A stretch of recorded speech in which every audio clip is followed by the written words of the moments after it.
Tervist siit Tallinna Verekeskusest.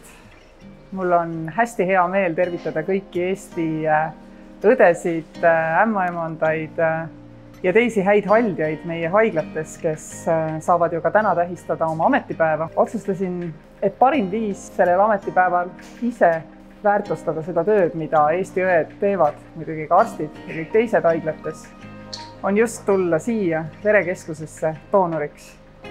Sellepärast, et tavalisel inimesel ei ole väga palju viise, kuidas me saame näidata, et ka meie tegelikult ju hoolime.